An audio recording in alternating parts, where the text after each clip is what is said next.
Hey, my final review for my MFA is tomorrow, so I wanted to record the talk that I'm giving in advance.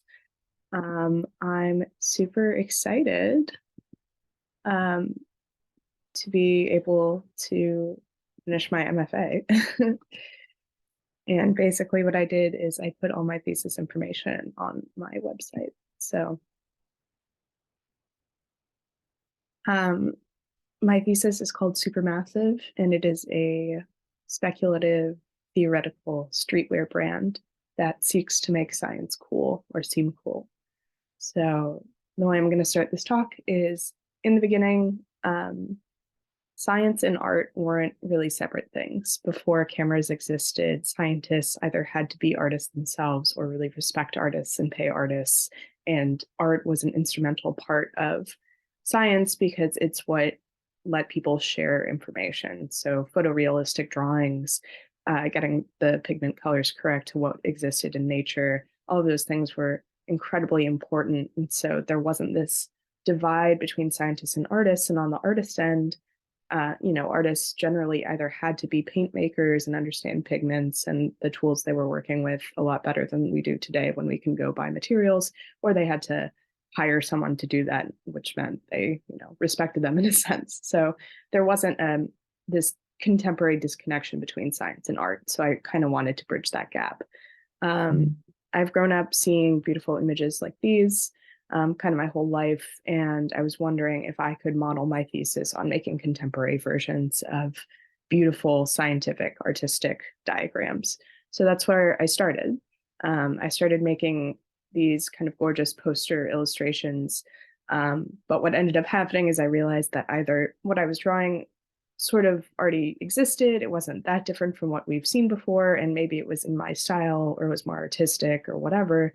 Um, but it wasn't necessarily graphic design, it was more illustration, and I was having trouble building a body of work around it. I could have designed a book or something, but it wasn't the right direction for me. So then I started making these posters, and these felt more in line with contemporary graphic design. They felt, I don't want to say more trendy, but they have more energy to them that was maybe in line with the kind of direction I wanted to go in. So then I jokingly hit upon the idea of what if we made physics into a streetwear brand, and now it's not a joke anymore. So, excuse me. Um, Supermassive came about because I wanted to figure out what was the coolest thing in society, and it seems like the coolest thing is brands like Supreme or other streetwear brands that make cool into a company. Like, you don't need any other substance, you just need cool graphic design. And I wanted to see if I could partner that with physics and science and these things that are considered typically lame. And I say that as someone who's studied physics and philosophy and art and all these other things for a very long time. So that's the goal. So I broke this presentation into 5 different components. I'm going to talk about the concepts, and then I'll go into the work itself. So what is Supermassive? Supermassive is a speculative streetwear brand that formed from a thought experiment. What would happen if popular fashion was used as a vehicle for education? And the reason I was thinking about this was because in an ideal world, I would love to have the time and money and resources and fame to become the next Bill Nye or Mythbusters or what have you, but I can't make an entire television show. I can't become famous overnight. Maybe I could become a TikTok star, but I'm in a graphic design MFA program, right? So how do you take those limitations and create projects around them? So I figured, well, I can't make a TV show necessarily. I'm not that talented. One of my friends did that for her thesis a couple years ago.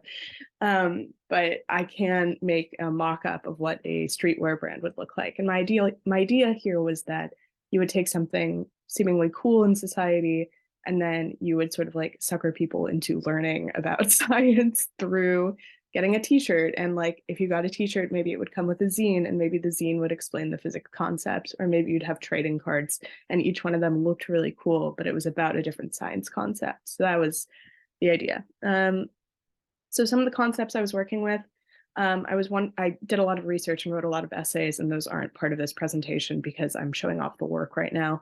But why science education and imagery is so bad or uncool or tacky or whatever When you Google something like Newton's laws, it's pretty bad graphic design, or it's like fine, it's good illustration, but it's from like 50 years ago, right? Like people aren't really tackling this issue.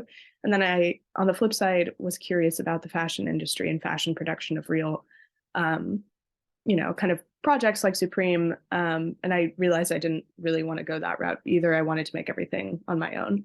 And the third thing was, how do I combine these? So here's the work itself, and I'm going to go through this pretty quickly. So I ended up making a bunch of posters. This poster in particular is about motion, relativity, and quantum, which are three of the big components of physics. These are different trading cards, encyclopedia of physics terms that I created. And I got to do a lot of physical printing on my own. So this is at a letterpress studio that I worked at in San Francisco, and this is Rizzo Printing in Berkeley. And I was really involved with making every single piece of work myself. As much as possible, I wanted to have my hands on everything. So I carved a lot of block prints, and I made t-shirts for the lines of clothing. I'm working on these zines. These are, more of the trading cards.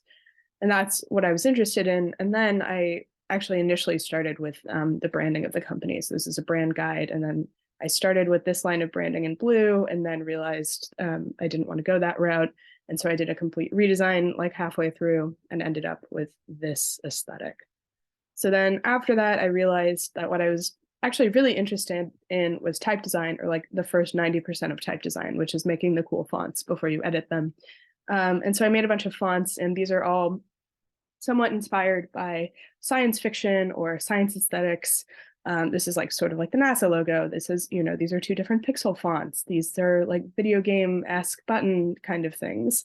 And then when I realized that they weren't enough for the concepts that I was working on, I made like a motion font or like a hand-drawn font for the back of the cards. So all of this work, some of it is tangentially related to what I'm doing. But it all works together, and I wanted to show that my typography work isn't separate from my animation work. And the animation work is what I really love doing, probably the most, within/outside of graphic design. So these are all different components from different films that I've made for this project and for one of my classes, and it all sort of combines together. This is about quantum computing. This is about relativity. This is also about quantum computing. This is about motion. And these are animated tags that actually go on the clothing, like when you would sell a piece of clothing, if you had a tag. These are little, flip book animations. And the last thing I wanted to end on was this film I made called Spaghetti, which is about the process of spaghettification when someone gets near to a black hole and space itself kind of stretches out. And this is a film that I made, and it's there's audio to it, but I never ended up officially recording it because I think it actually ended up really aesthetically pleasing on its own. And I think this is a kind of beautiful end note that encapsulates what I was working on.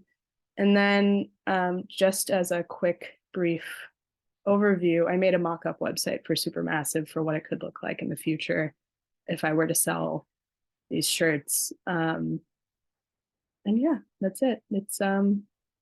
It's been fun. Thanks everyone for your help, love, and assistance. It's been a wild ride.